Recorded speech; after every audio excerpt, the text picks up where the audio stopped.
Brittany was 17 years old. She loved the sand, she loved the water. She said to me, I'm going to Myrtle Beach for spring break. Myrtle Beach, it's beautiful beaches. It's clubs, it's hanging out. Listen, you need to answer my calls to let me know you're okay, all right? Oh my God, what do you mean you can't find my daughter?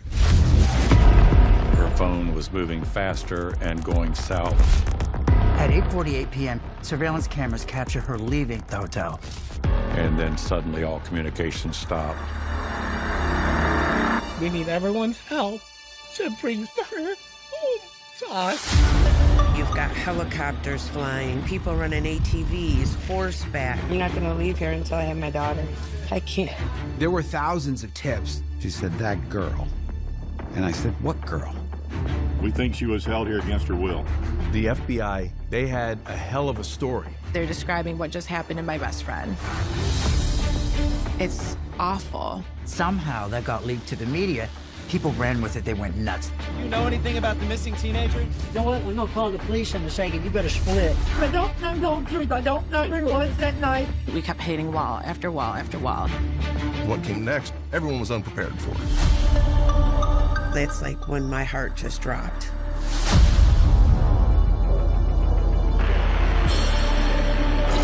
Honey, please call me back.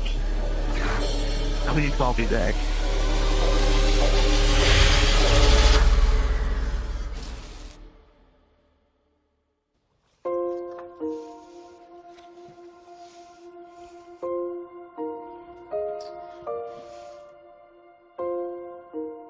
Brittany was a good little girl. I mean, she would do backyard shows. You can see in the pictures where she always had a lot of fun. Right here, this is where she used to do her backyard shows, right here on this little playground. She'd get up on the top with a little microphone and she'd be singing away. If we'll fight with a football again, when the ball break, the cradle win. I just wish we could go back to these days. I had dated Brittany's dad when I was in my, I think it was my junior or senior year in high school. And I had ended up getting pregnant with Brittany, and we weren't together at the time. When Brittany was born, her father loved her so much, but he felt like he couldn't take care of her because we were both young when we had her. And then I ended up meeting Chad, and he ended up adopting Brittany. He was just like, this is my little baby. We had Marissa probably about 2 years after that. And then we had Camden. Brittany was kind of like a mom to both of them. Me and Brittany were 6 years apart. She loved having a little sister. I would be just going in her room, laying next to her, just talking. She would advise me what to do and what not to do in relationships when I grew older. Brittany and I met when I was 15 and she was 14. It was a relationship that formed almost immediately. Brittany was an athlete and Brittany was a soccer player. So we would see each other on the soccer field, and she was the absolute fastest player on that field. I mean, if she had the ball, you were not going to catch her. Brittany was teeny tiny, but absolutely stunning. Her eyes just shined. She was vibrant. She was funny. She could make you laugh till you had tears streaming down your face. With her energy and the kindness that she shows, she was constantly making friends. John Greco, her boyfriend, was to her like her first true love. You're young and you're gonna go through ups and downs, and they did, just like anybody else at that age. But John was her, absolutely her everything. And, you know, he felt the same way about her. He loved her very, very much.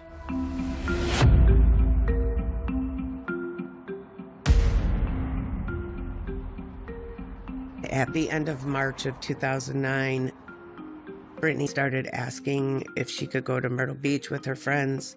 I guess a lot of her friends were talking about it. Everyone in Rochester goes to Myrtle Beach for spring break. It was the fun and cool thing to do. There's clubs and bars.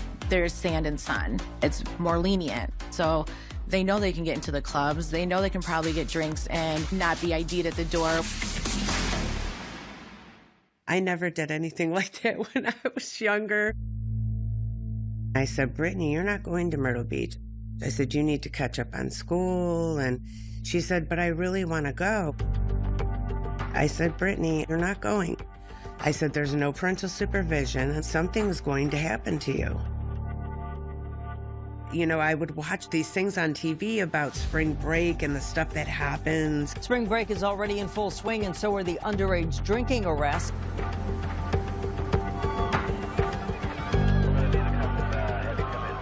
With her being only 17 years old, her being as beautiful as she was, I didn't want anybody to take advantage of her.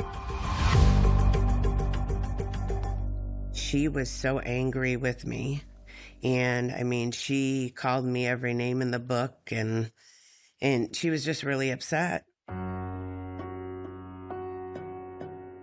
Back then, I think Brittany was going through a tough time with Dawn and her dad. At the time that she wanted to go out to Myrtle Beach, my sister was going through a depression because my dad and my mom were going through a separation. At her age, she understood why they were getting a divorce. But I think she was like, am I not going to have the same home life? Am I not going to be with them all the time? Chad had left the house, and Brittany, I think at that point, she just wanted to get away. She wanted to get away from, you know, the arguing and going back and forth and, you know, the divorce. And I feel horrible. I feel horrible because she was going through so much. Later that night, she said, Mom, can I stay at my friend's house for a few days since it's my spring break? And I said, yes, as long as there's parental supervision, that would be okay.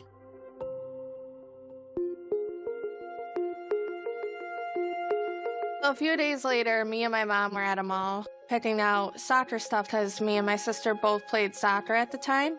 I sent pictures to Brittany of the soccer cleats for their upcoming season.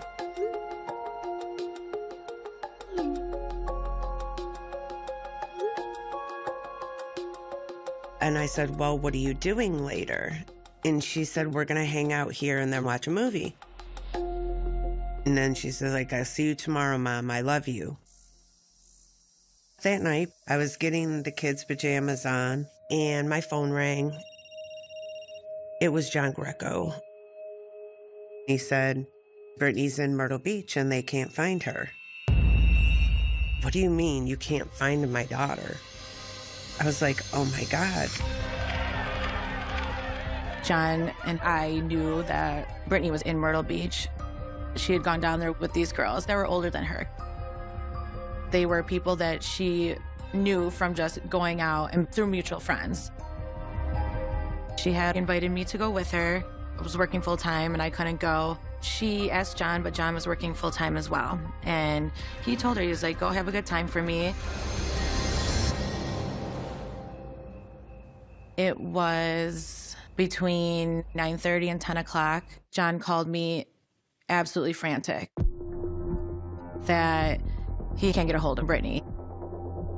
When John called me, I started calling Brittany's phone. It was ringing and ringing and ringing. And then went to voicemail. We knew that her phone wasn't dead because it's still ringing. This is not like her. Brittany was on her phone all the time.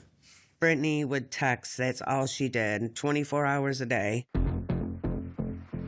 Dawn kept calling her, and then I would call her from my cell phone. Everyone was very, very frantic. Look at this. Just going along, wondering how you're doing today. Give me a call if you get a chance. Brittany, It's John. This better not be a joke. Nobody knows where you are. We're going to call your mother. Tell them you just have to call me so it's a town, please. You need to call me back. Just give me a quick text so I know that everything's okay. As long as you're okay. So I know you're okay. And then we called the other kids that were with her, the ones that drove her down there. They said they hadn't seen her since the morning. They were all trying to find Brittany as well. All of a sudden, her phone just stopped ringing. It just went directly to voicemail. Hey, it's Fred. Leave a message and I'll get back to you soon. That's like when my heart just dropped. I knew that she was in danger.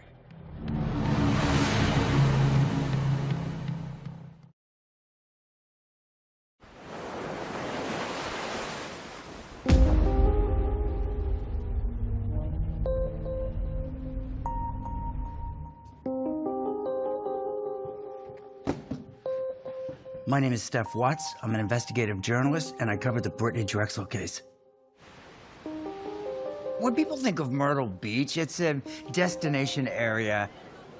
It's beaches, it's a strip, it's clubs, it's hanging out, it's sun and sand, and it can be a fun place. Unfortunately, there's a much darker side to it.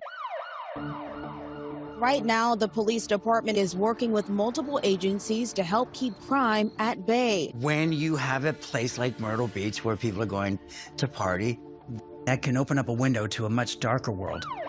Human trafficking, excessive drug use, and violent crimes. Bullets and robberies here in Myrtle Beach. When you actually dig into the numbers and the crime stats, it's pretty shocking. Especially back in 2009, Myrtle Beach had a violent crime rate that was more than 3 times higher than the national average. So Myrtle Beach is not some little small town police department. When we found out Brittany was in Myrtle Beach and they couldn't find her, everyone was in a panic.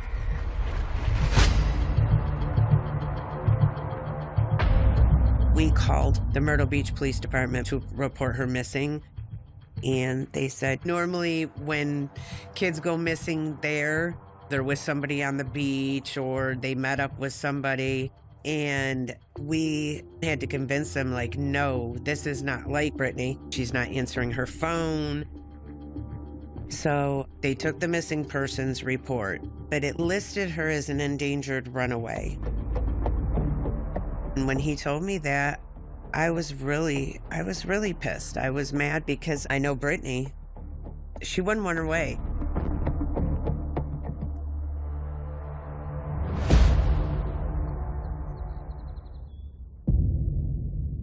The next morning,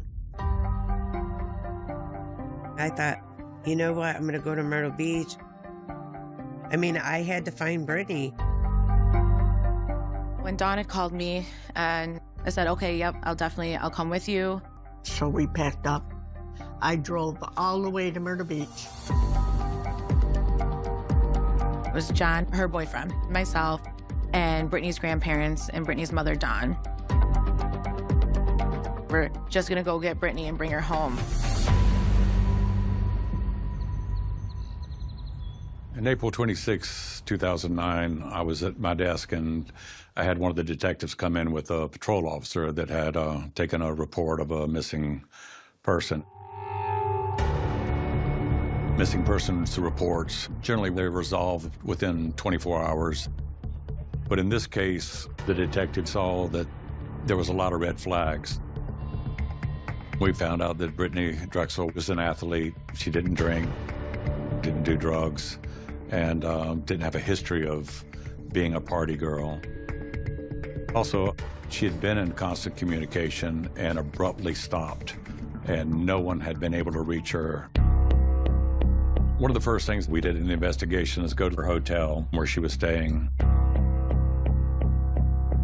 Brittany had arrived in Myrtle Beach Thursday morning and checked into the Bar Harbor Hotel with her friends that she traveled down with. That's 2 days before she disappeared. All of her clothes were there, everything was there. When she went missing, all she had with her was some money and her phone. It was quite evident that she hadn't run away. So we were very, very concerned immediately. And then we interviewed the girls that she came down with. They had no idea where she was or what she was doing. They actually had very little to do with Brittany because she's younger than they were. They did what they came to do. They went out and went places she couldn't go. Brittany was kind of left to fend for herself in Myrtle Beach. It's possible that's what things really went wrong for her. The girls were scared as well. Someone that you came with is no longer answering your cell phone. No one's seen her, no one knows where she is. Where is she? She was a beautiful girl. Her heart, everything. And just gone. We drove 18 hours. And I remember we just kept calling her phone, hoping that she would answer. Call after call after call. Please leave a message and I'll get back to you soon. The mailbox is full. The phone's still not turned on. Her voicemail was full. And on the drive down, we had the sense of urgency that maybe she's not okay. Maybe she can't get to a phone.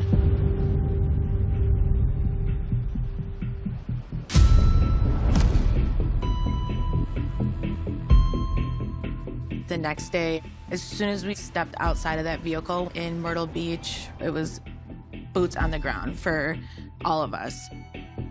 After we talked to law enforcement, the first thing I did was went to the TV station and try to get Brittany's name and face out there. I had watched a lot of shows on missing persons, and I know that awareness is everything. Then we went down to Ocean Boulevard to start looking for Brittany and pass out flyers. We went to every surf shop, every restaurant, every convenience store, and then every hotel, showing Brittany's photo, asking if she had been there.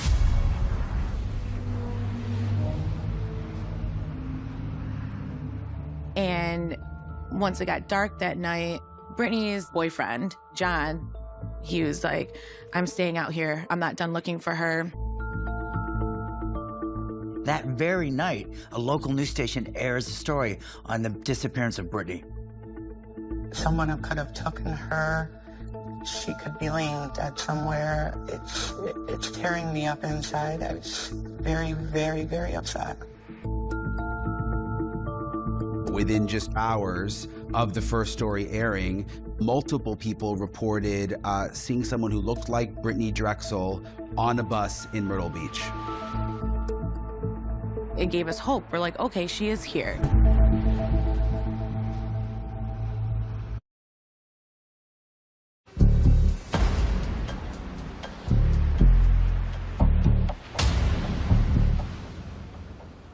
There was a lead of a small blonde girl, and the description of who this person was very close to Brittany.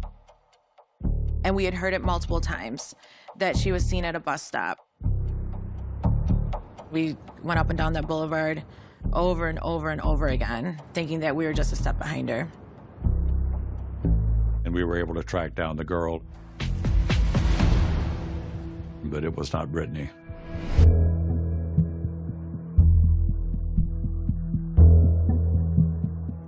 When you have a missing person, you try to look at all possible aspects of what could have transpired. We wanted to make a timeline to give us a roadmap of where she went, what she was doing for the last 3 days that she was here.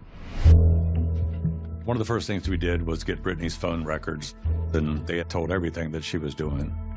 We learned that she was texting nonstop the whole time she was here with her boyfriend, John Greco.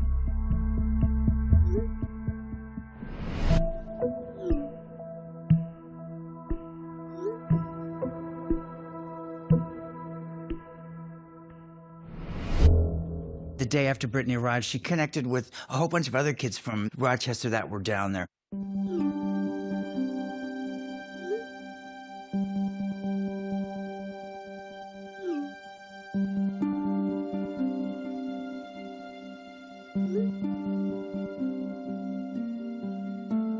Brittany was having a great time, but a couple days into the trip, things weren't going so well.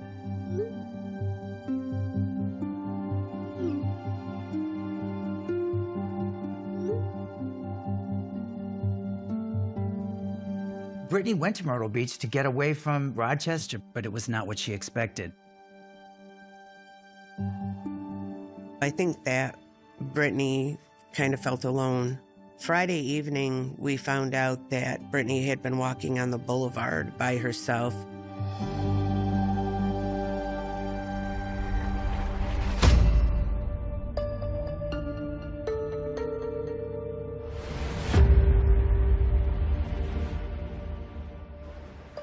Saturday, the day Britt went missing, detectives learned that she started the day off by herself at the beach.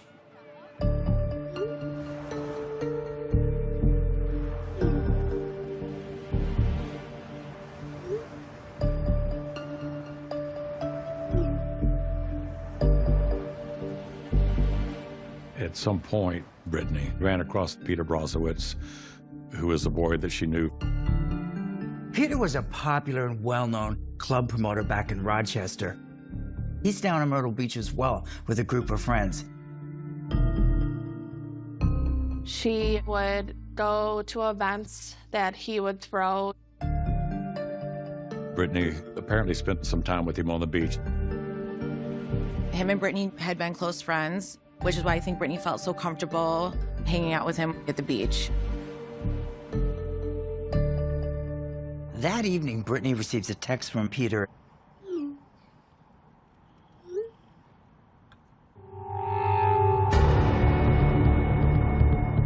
The phone records also show that at 8 p.m., Brittany went to get those shoes.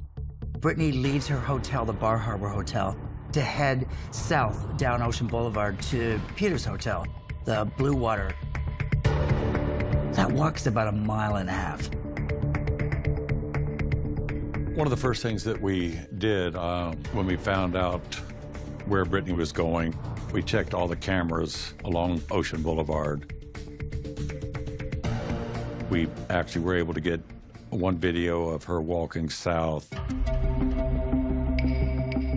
somewhere around 6th Avenue South.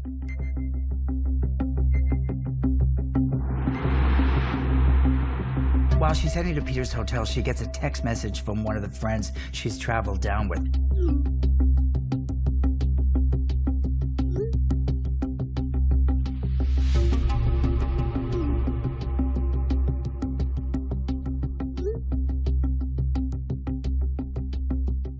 I know my sister, she was annoyed and probably like, F this girl. Like, why are you really mad over shorts? Like, really?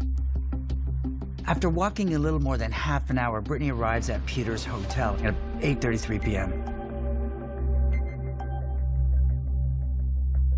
The Blue Water had cameras at the door that showed Brittany coming in, so we knew that she had in fact reached her destination.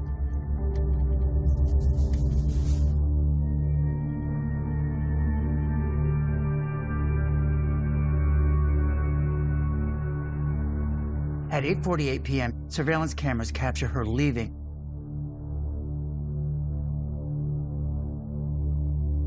She was alone going out. There was no indication of being followed or duress. But it appeared she was not in a good state of mind when she left Peter's hotel. While she was heading back, she was conversing with John Greco.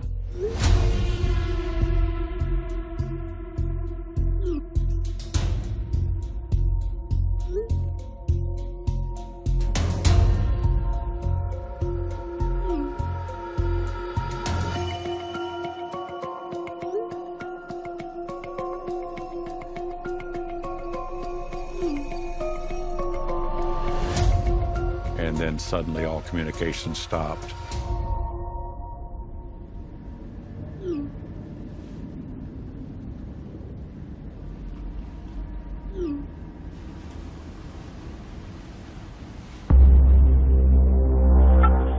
Okay, leave a message and I'll get back to you soon. I hope you're feeling better. Don't forget about me after you. But once you get this, give me a text. I know that you got it, okay? I love you. Bye. Brittany, you need to pick up the phone. You need to answer my calls to let me know you're okay, alright? Why won't you answer the phone? Please call me back. Please call me back.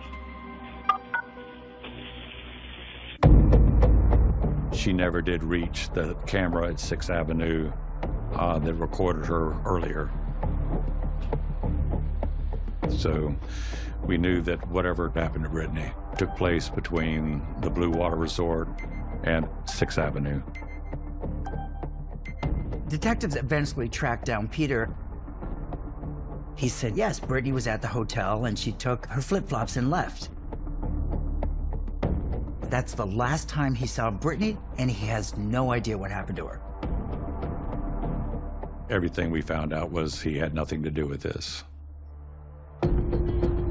It just didn't make a lot of sense that no one seemed to see anything. She was in busy Myrtle Beach. There's people all over the place. She's caught on, the traffic cameras, walking down Ocean Boulevard. She was there 1 second and she was gone the next.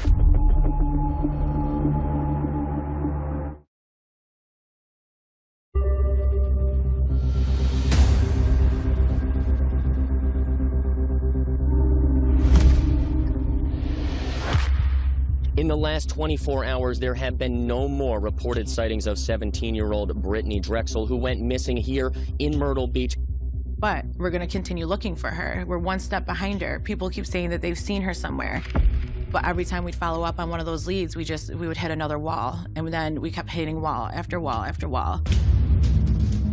I think the darkest moment for me was when the phone records where her cell phone had last pinged came in, and the police were like, this doesn't make any sense.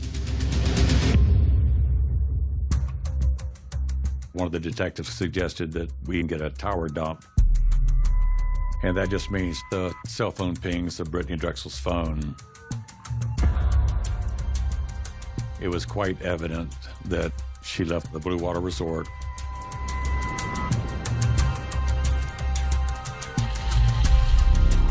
Was heading back to the Bar Harbor where she was staying. Walking north on Ocean Boulevard.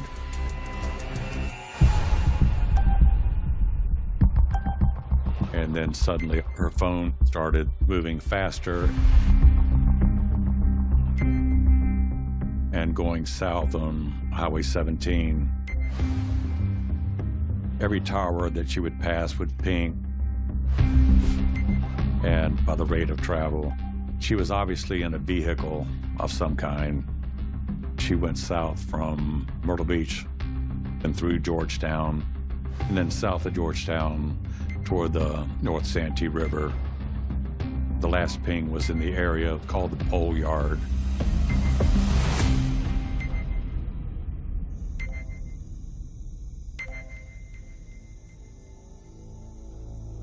It's a boat landing that's used by fishermen, shrimpers, and duck hunters. It's a very desolate, dark, bug-infested place, approximately 50 miles from Myrtle Beach. The last ping came from the area of roughly a 1 square mile circle. At this point, we knew we were going to have help, so we incorporated the help of Georgetown County Police.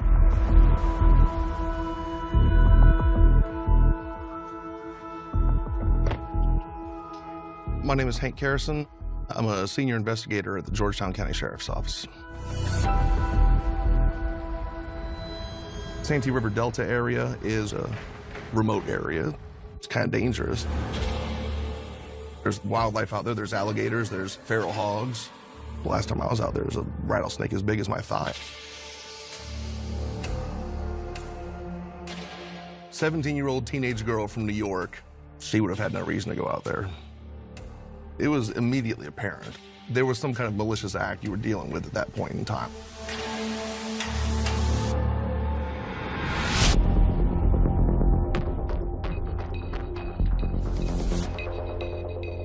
We started our searches down along the North and South Santee River. We're looking for any human remains. We were also looking for evidence of a crime or some kind of crime scene. With a helicopter, they're mapping search zones around the cell phone tower. Georgetown County Sheriff's Office ran boats in the river with side-scan sonar looking in the water for anything.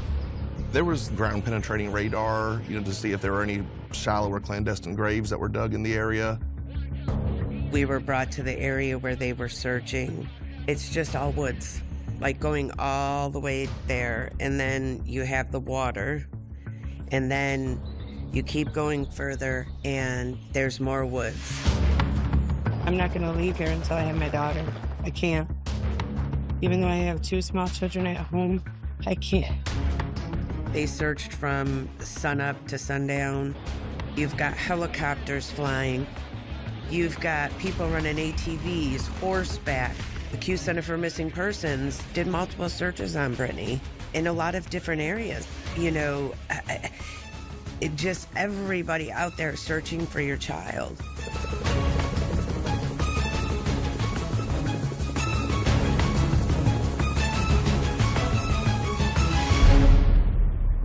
But they find nothing.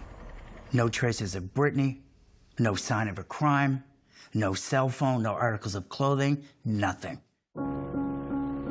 There was no doubt in anybody's minds that Brittany's cell phone ended up somewhere in the Santee River Delta until it either was destroyed or lost power. So we're operating under the assumption that Brittany was in the area at that point in time, and there's nothing there. It's not good news.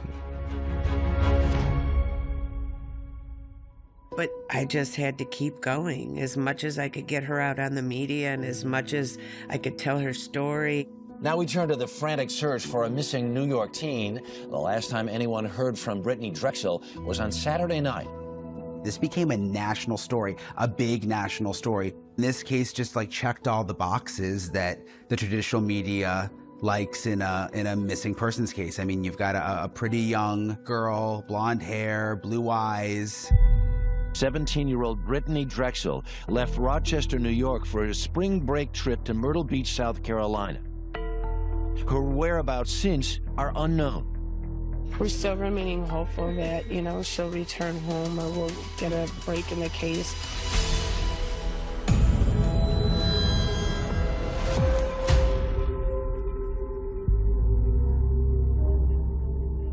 But at some point, people had to get back to their lives.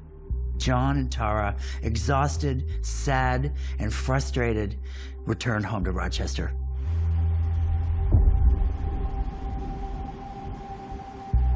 I came back to Rochester after 2 weeks. I didn't want to leave, but I still had a job. Her brother and sister came over to my house, and Camden looked at me. He's 5 years old, and Camden looks at me and says, "Where's Britt? Why didn't you bring Britt home?" I had to look at a 5-year-old little boy and tell him I couldn't find his sister, and I didn't know where his sister was.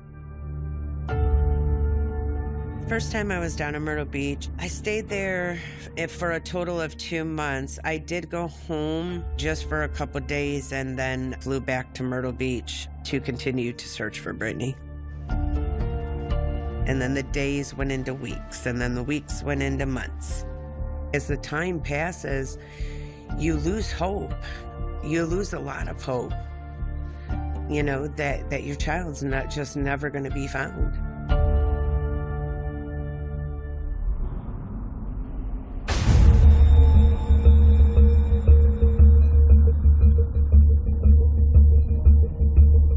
In July of 2010, more than a year after Brittany disappears, The Myrtle Beach Police Department get a call from a young woman who claims that someone attempted to abduct her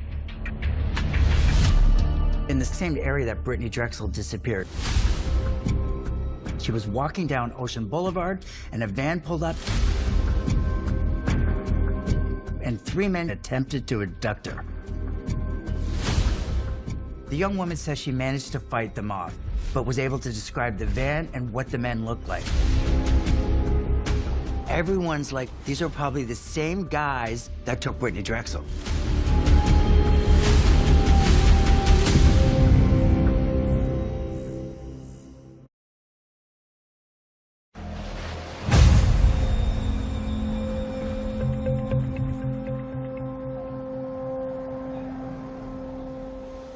News breaks quickly of the young woman's attempted abduction, and it really got people excited that maybe they were going to find out what happened to Brittany Drexel. It happened Wednesday afternoon near 22nd Avenue South and Ocean Boulevard, when the woman says 3 men pulled up in a van and tried to abduct her. Myrtle Beach police take a photo lineup and ask her to if any of these faces look familiar. She identifies one of the men as her potential abductors. The police identify him as a man named Sean Taylor. It turns out that Sean Taylor lives in McClellanville, which is close to where Brittany's cell phone last pinged. Police arrest him for the attempted abduction of this young woman. Sean Taylor tells police that he had nothing to do with the abduction. He claims it was 30 minutes away at a restaurant, and there's no way he could have been on the strip on Myrtle Beach, and there's no way he could have been involved. Police don't believe him. Sean Taylor also said that he did not have anything to do with Brittany's disappearance. Then at some point, he shut down and refused to talk anymore. Sean Taylor's released on bail while the police continue their investigation. Detectives eventually track down security footage from the restaurant that Sean Taylor claims he was at, and they see him there, placing him at the restaurant at the same time that this young woman said she was being abducted. And they dropped the charges against him. They're convinced Sean played no role in this latest attempted abduction or Brittany Drexel's disappearance. You had your ups and you had your downs. You would get a good tip in and then it didn't work out. It was a crazy roller coaster ride, I can tell you that. With no new leads, it's slowing down. And so there's other cases that they need to work on that have evidence or have more solid leads. And at this point, there was nothing until 2011.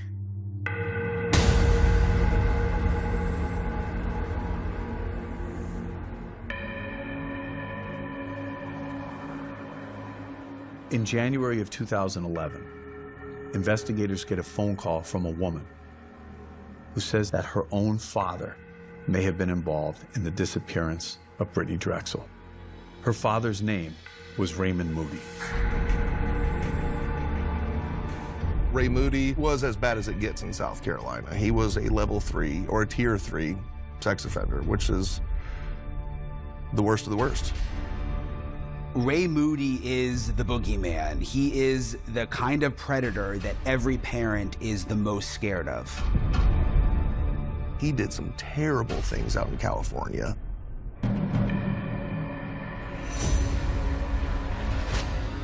Kidnapping and sexual assaults of multiple young girls. Jump out of the bushes, snatched off the sidewalk, walking to school, thrown in the back of the van, driven to a remote area, raped horrifically. This guy was a monster. Raymond Moody's daughter says she got this information from a man named Ernie Merchant. And it was Ernie who had said that he had reason to believe that Raymond was involved in Brittany's disappearance. My name is Ernie Merchant. I am a former romantic partner of Ray Moody.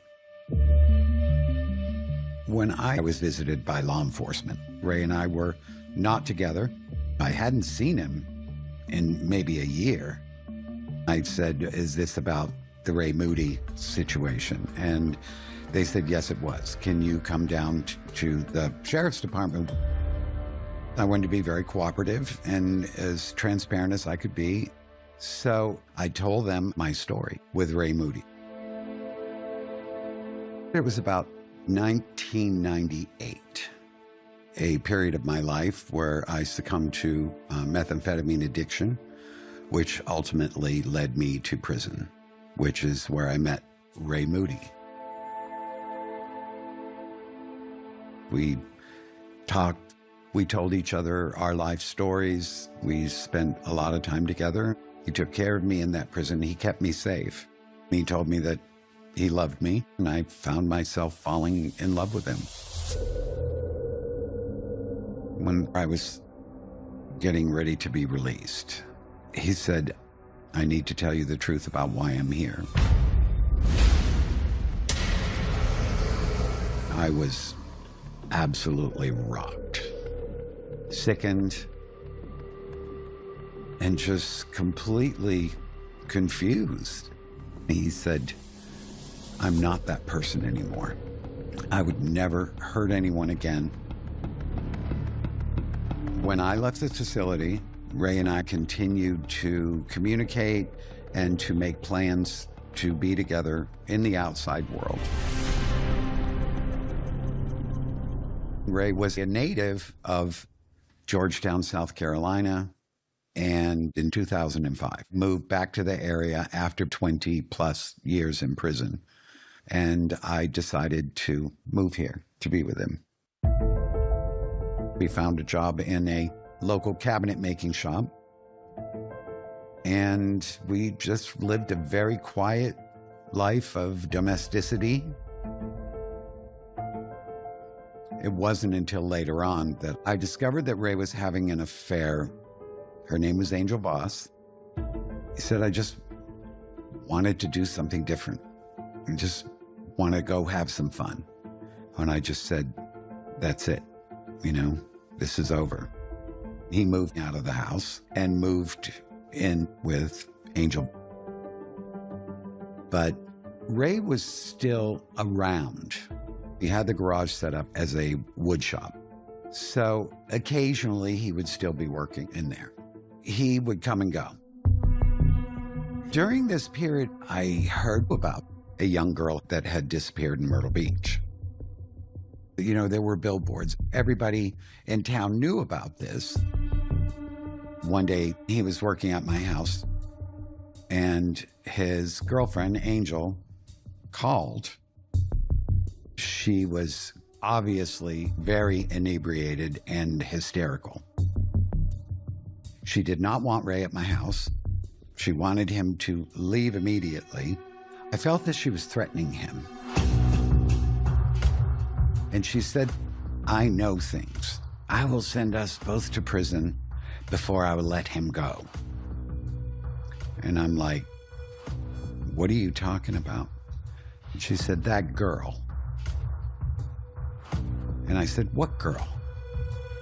She wouldn't tell me who. Wouldn't tell me what it was about. But the first thing that came into my mind was, is she talking about Brittany Drexel?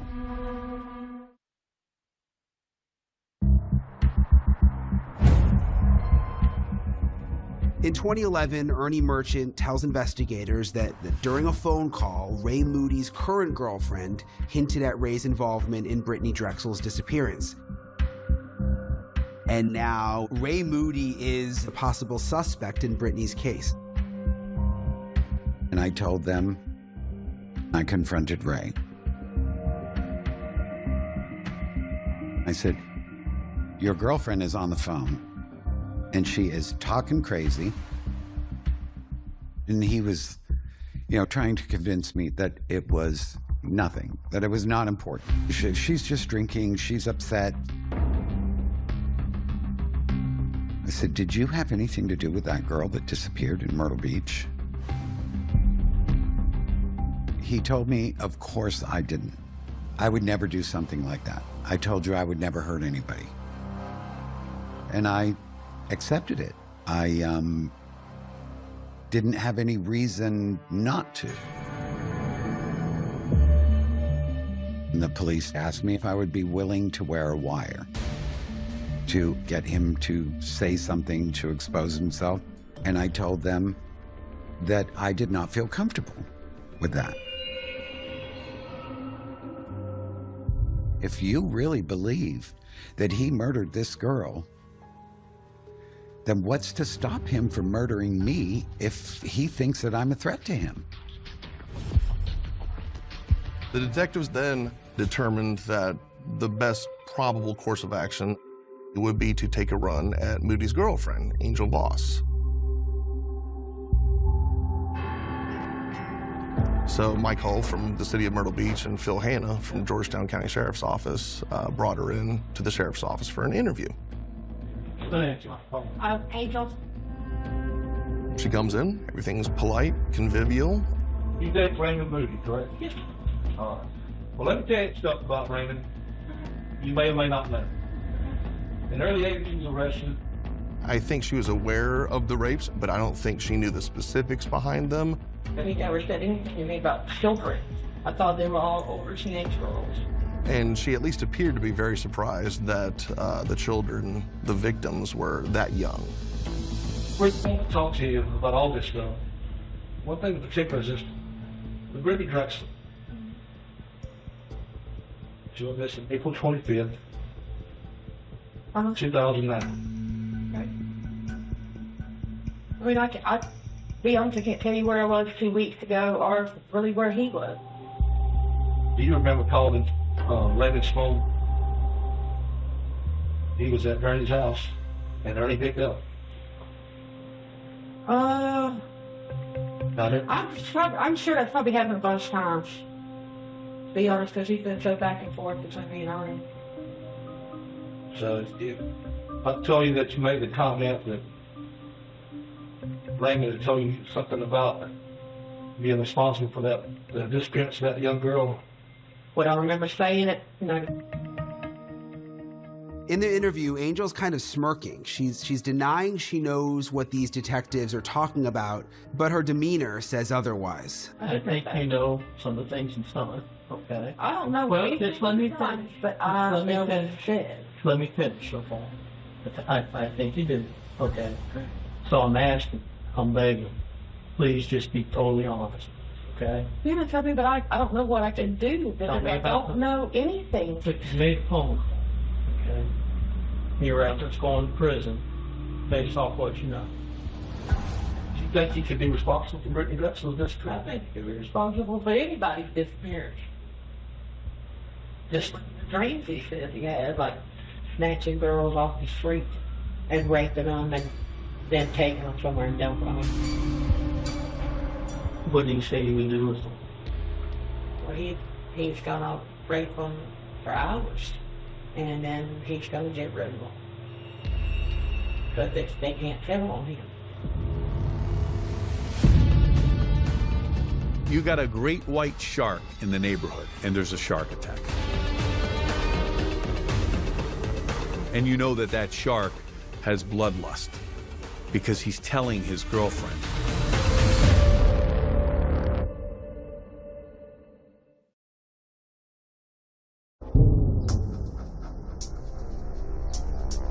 In April of 2011, Angel Voss was interviewed by investigators. Angel told investigators that Raymond Moody had a fantasy of kidnapping a young girl, taking her to a campsite, and raping her. But she did not say that Raymond Moody kidnapped and murdered Brittany Drexel that night. She never gave anything concrete, but it just further solidified everyone's belief that Ray's the guy. So we decided we had no choice but to question Ray Moody. Now, Raymond Moody is still a registered sex offender, so he's responsible for checking in regularly on his schedule. The Georgetown County Sheriff's Office was responsible for his supervision, and he would register like clockwork. He wouldn't miss a day. At one of those scheduled appointments, Investigators approach Moody and ask him if they can ask him some questions about Brittany. Moody was extremely confrontational, not cooperative, didn't do anything to offer an alibi. Basically says, "You're the detective, you figure it out."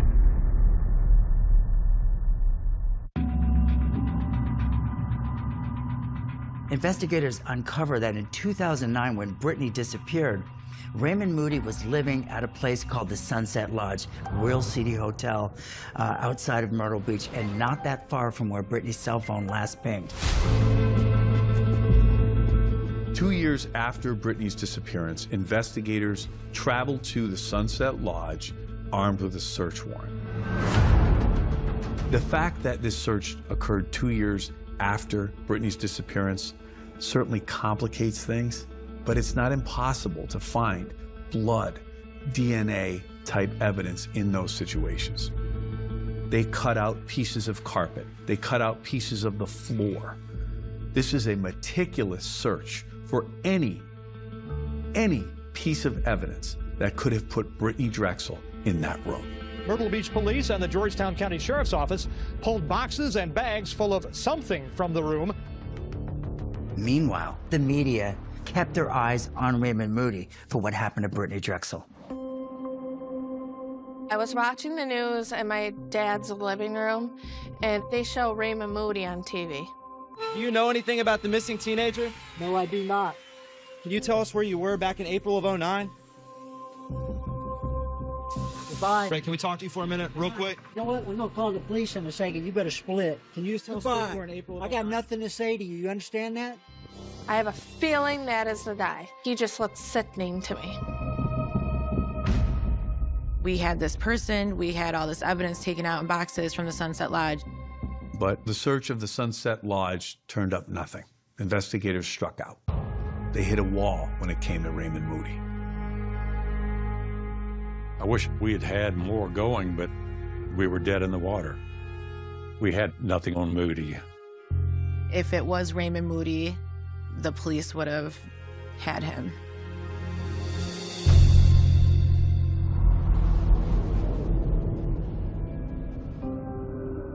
After 2012, nothing was happening with Brittany's case, and I wasn't getting any answers.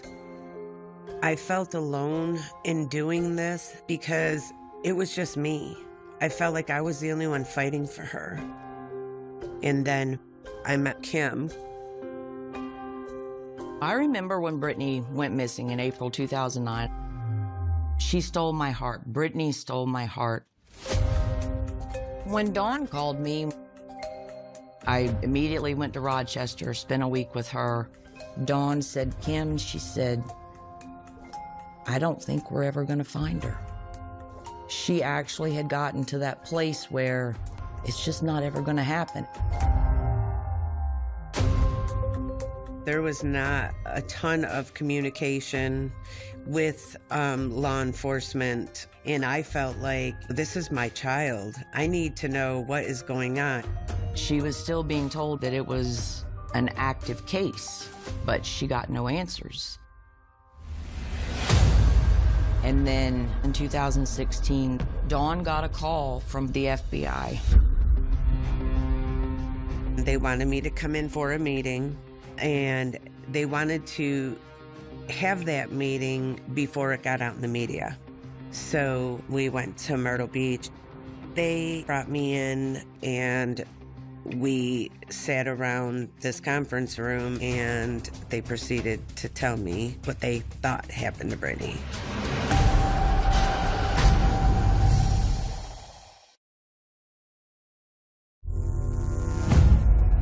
Seven years after Brittany disappeared, the FBI had a theory. They had a hell of a story for what they believed happened to Brittany. Early 2016, a tip came in from an inmate in the South Carolina Department of Corrections. He stated that he was present at a residence in McClellanville, South Carolina, 2 days after Drexel disappeared in 2009. He stated that he saw Drexel at this residence. She was being held captive gang raped, beaten,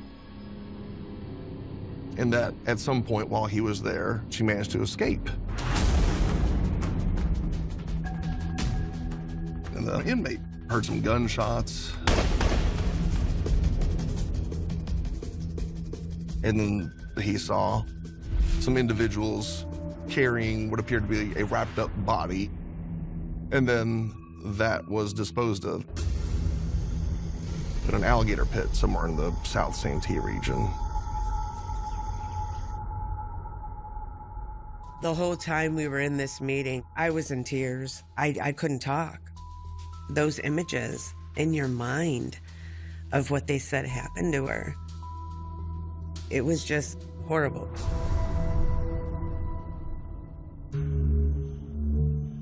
The informant specifically identifies as people who were in that room with Brittany Drexel to be Timothy Taylor and his father, Sean Taylor. Sean Taylor is the same man who 6 years earlier had his face plastered across the news as a possible suspect in Brittany's case. The informant said Timothy Taylor was the kidnapper. It was Timothy that grabbed Brittany Drexel on Ocean Boulevard. The FBI said, in addition to the jailhouse informant, there were other individuals coming forward claiming that the Taylors were involved in Brittany's disappearance and murder. Still, the FBI didn't have enough evidence to charge Sean and Timothy Taylor with their alleged roles in Brittany's disappearance. Timothy was interviewed by law enforcement, and he acknowledged that the night of Brittany's disappearance, he was with friends in Myrtle Beach. But Timothy repeatedly denies doing anything that was alleged by the jailhouse informant.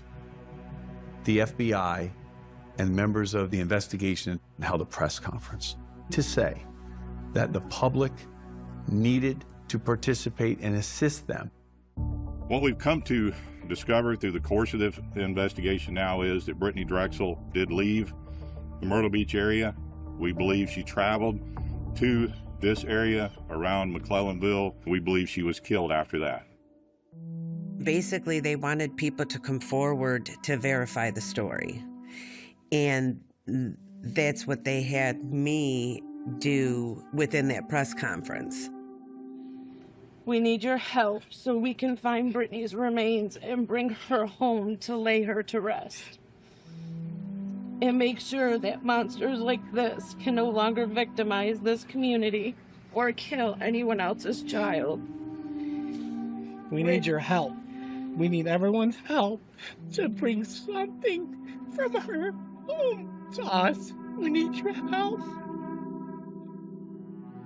At the press conference, horrific and brutal details of what happened is not released at that time to the public, and they never, ever once say, it was the Taylor family. Somehow that got leaked to the media, and in this case, people ran with it. They went nuts. This was the moment that everybody had been waiting for. Finally, we know what happened to Brittany Drexel.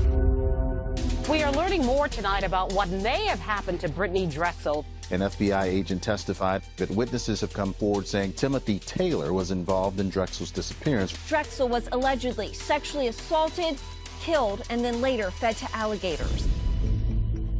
I'm watching it on the screen as they're describing what just happened to my best friend. And it's horrific. It's awful. I was so angry. They bring up the name Taylor. I'm like, oh my gosh, this is the family who killed my best friend. And I remember almost going, oh, Ray didn't do it. So he wasn't lying. But Timothy Taylor wasn't going to court for Brittany's murder. No charges have been made related to this case, and no word on how long this investigation will take place. Although they were not charged, all eyes were on the Taylors for what happened to Brittany Drexel. There's no evidence to support the accusations. This is why the homicide case hasn't been charged. I was waiting for the evidence. I was waiting to hear what it was that connected him to Brittany. Where was the DNA evidence? Where is her body?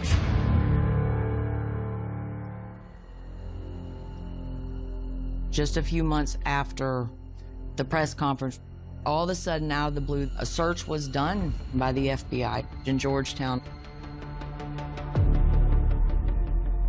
It's a very, very unsettling area. They believe Brittany may have been there.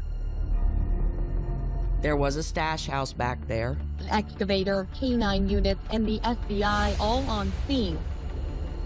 It was a 3-day search. I was there every day for it. On the 3rd day, they brought in backhoes and uprooted trees.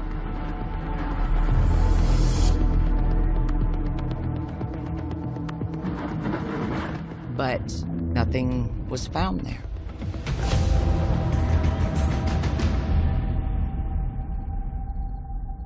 At that point, the case against Timothy Taylor was falling apart. Dawn processed that horrific tale of what happened to her daughter and was then told that can't be proven. I was pretty upset, and I told him, I said, look, I'm done with the smoke and mirrors. I said, I want my daughter found.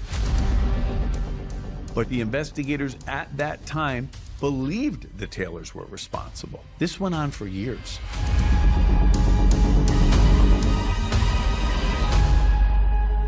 Finally, an indictment came, and it wasn't Timothy Taylor. It was Raymond Moody.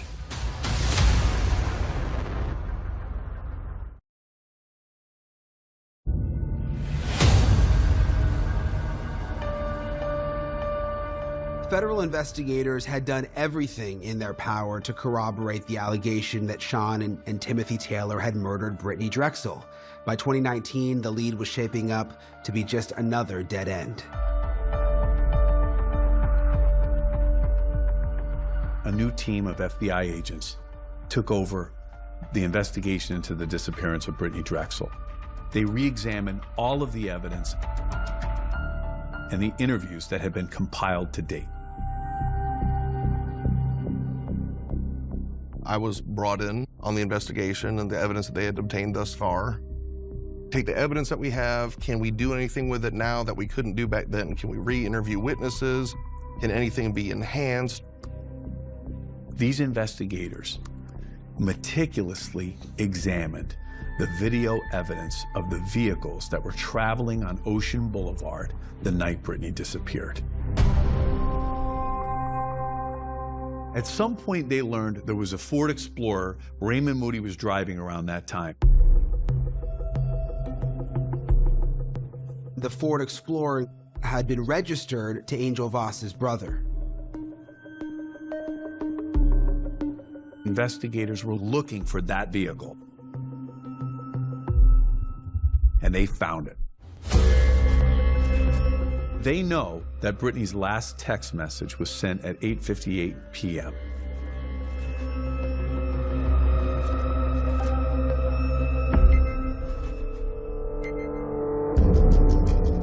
They identify the Explorer in the area of Ocean Boulevard and 6th Avenue at the very time that Brittany disappeared.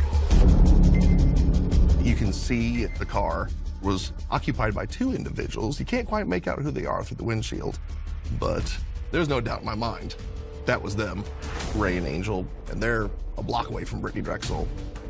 However, we still had no smoking gun. It was all circumstantial, fairly damning, but circumstantial. We didn't know what level of involvement she may have had, and we won't know until we get her back in for another interview.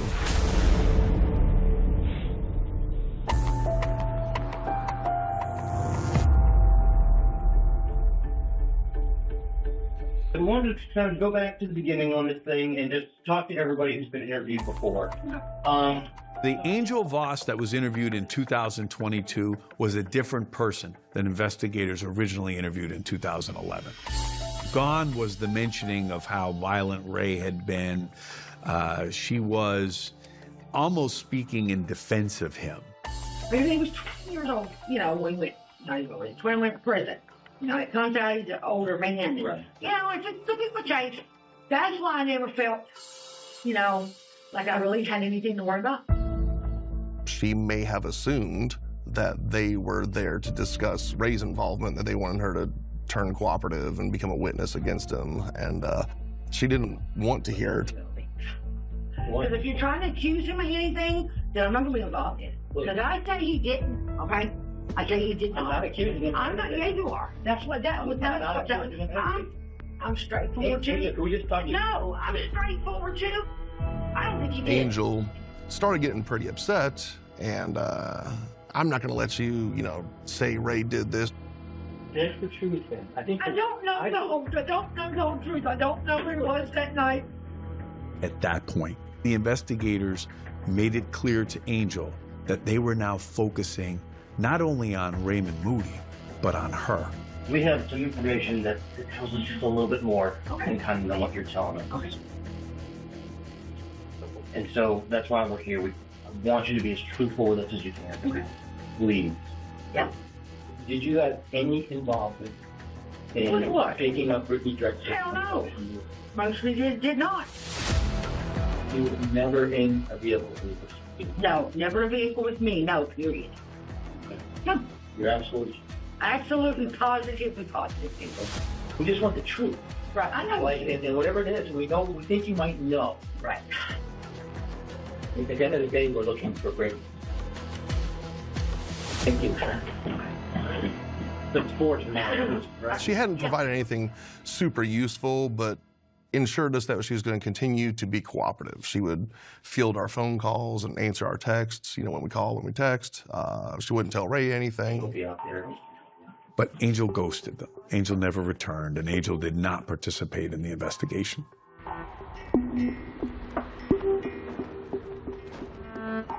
We thought we were done. We're like, well, back to square one.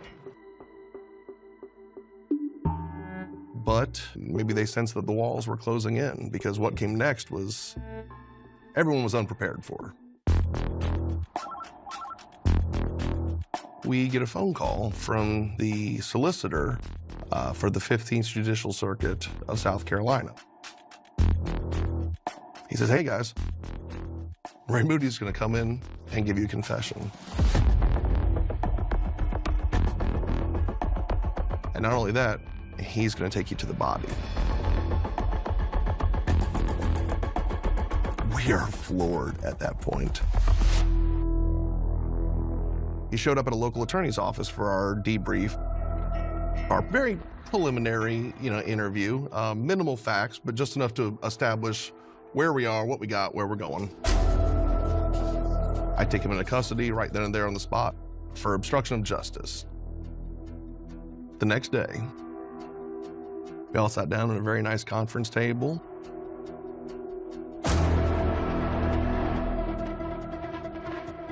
And he lays it all out.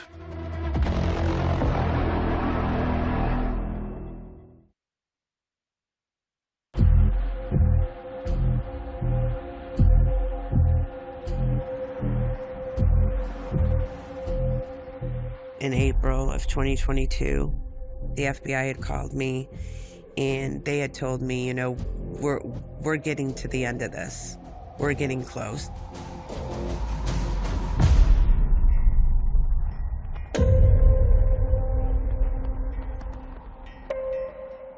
There's a lot of stuff that I remember like yesterday.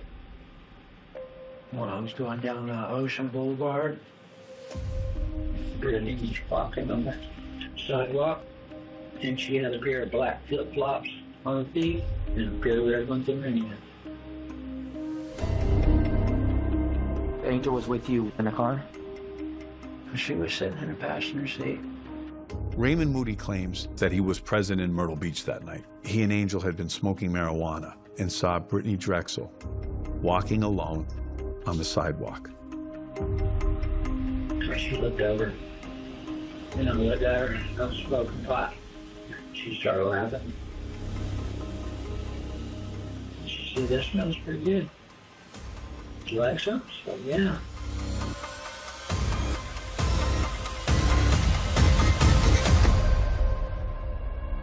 a nice open conversation, nice and friendly. Yeah. She was saying she was down from New York.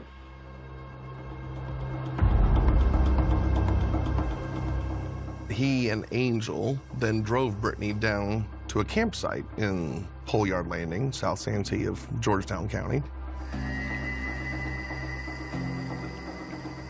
We went down there and he parked and walked up to the tent and sat around.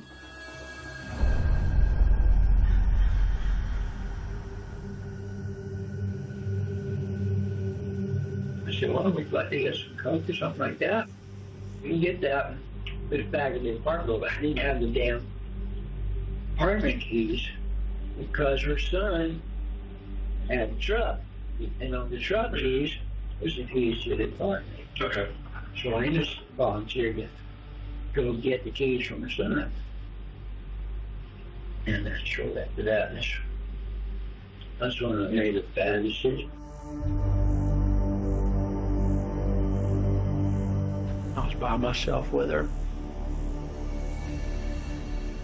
And they could take the clothes off. Yeah. And she was pretty cooperative. Yeah, she was. But it was against her will. Just something just like snapped in my mind. Just like all of a sudden. Things got out of hand. And I panicked, and she panicked. And I strangled her. What happened right after you strangled her? I hit her body. I was trying to figure out what the hell I'm going to do when she gets back. So I came up with this story that she hooked up somehow with her friends over the phone, and they came and picked her up. And she didn't really question me about it. I said, all right, this is what tripping. He said that he then later returns that night under the cover of even more darkness and buries Drexel's body in a wooded area out there. I was shell-shocked. I was speechless. What trash did you get in? This guy is a monster. You know, I've arrested lots of people at this point in my career. Very few of them are actually pure evil, but we don't have a body yet, so we don't know if he's telling the truth. Would it be there if we ordered it? Ray Moody says he'll take investigators to the burial site, but he won't do it for nothing. I gotta feel very confident that I'm the one that's gonna be held completely responsible for what happened. Nobody else. He's willing to fall on the sword. He did the crime, but Angel can't get charged. And I never told the truth of what happened. I can be a man of my word, if y'all can be a man of your word. You could be a man of your word. Then I'll say, I'll take you right where the body is. But if I feel like you haven't been a man of your word, you can never get that body. Yeah, that's a fact.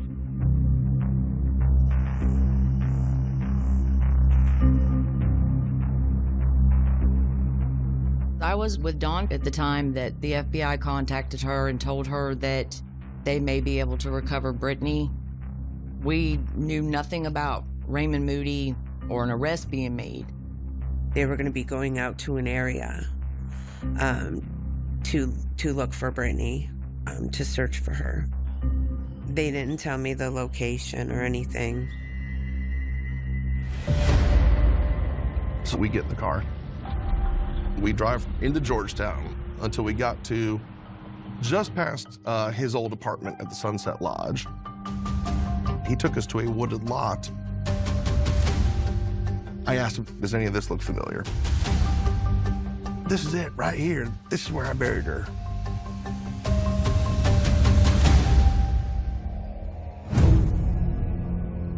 We start digging Monday morning. We were cutting down trees and we dug and dug all day. Finally, a Georgetown County employee, he was working the excavator doing the dig. He goes, I got something.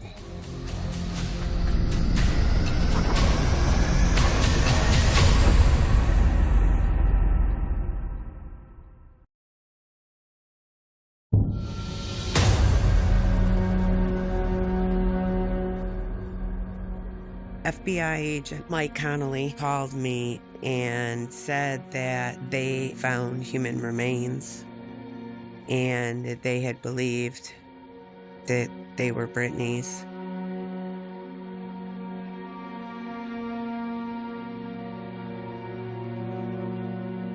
Dawn called me, and it was the first time that I had heard tears in her voice. I cried, too, because I never thought this day would come myself. And when they finally told me who it was, I was very, very angry because I know that they looked at him back in 2011. I'm not really sure how they got her into the vehicle, but what Ray said happened that night, that was false. Went down there. Yeah. Voluntarily get in a car with Ray Moody and go to Georgetown to party and do drugs, that is the biggest bunch of crap that I've ever heard. I don't believe it at all, what Raymond Moody said in his interview. It's a sack full of to me.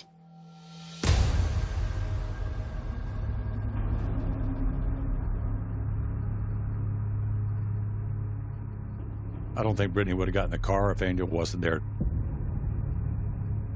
Maybe Brittany is like, oh, okay, this will be okay because she's just going to drop me off at my hotel. Once she was inside that vehicle, what did she go through? You just think of how scared she must have been.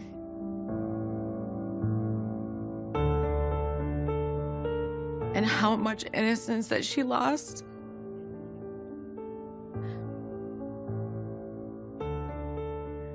Because he stole everything from her in those moments that he took her life.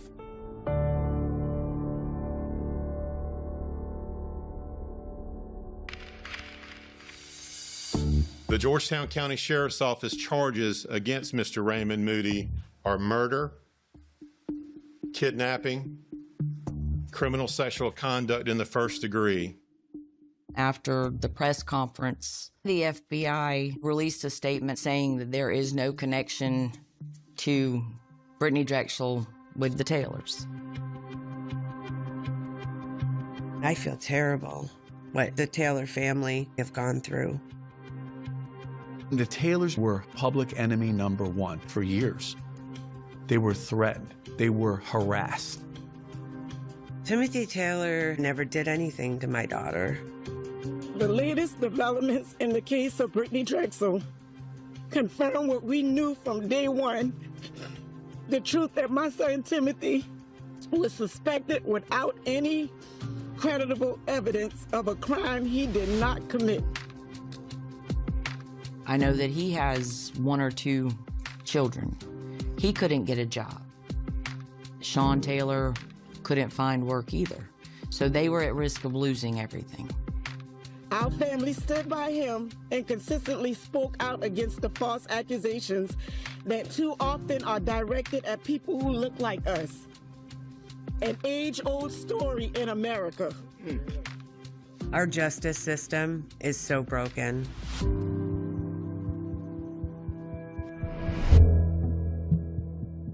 I one day received a telephone call from Ray Moody. After you play the entire thing through my mind, every day. I asked him, how could you? How could you have done this? I'm not looking away. I had this coming, so I can't believe this is right by myself. When those boys in McClellanville were accused of the crime that you committed, what did that make you feel like? Obviously, I knew what was going on. I was hoping they'd get convicted. That's what I was hoping. He was willing to let the Taylors go down for this crime. He was hoping they would be arrested for the murder of Brittany Drexel. That's who Raymond Moody is.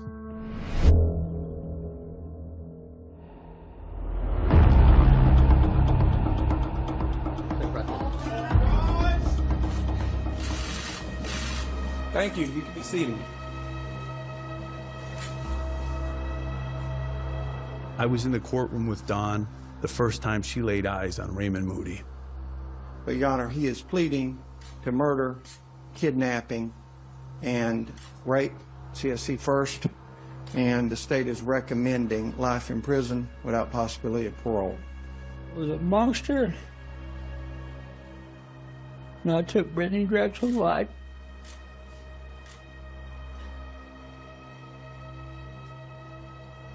I don't have the words to express how horrible I feel. This was the moment that Dawn had fought so hard for. This was the justice that eluded her since 2009. Today we know the truth, and today, Mr. Moody, you face the consequences for that. I could just feel my blood boiling and almost in tears. And to keep monsters like you where they belong, in cages, so they can never harm again. You have no power over me or my family. Forgiveness is not part of this narrative today.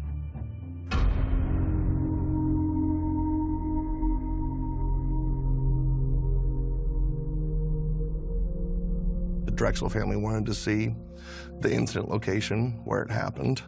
It's a remote area.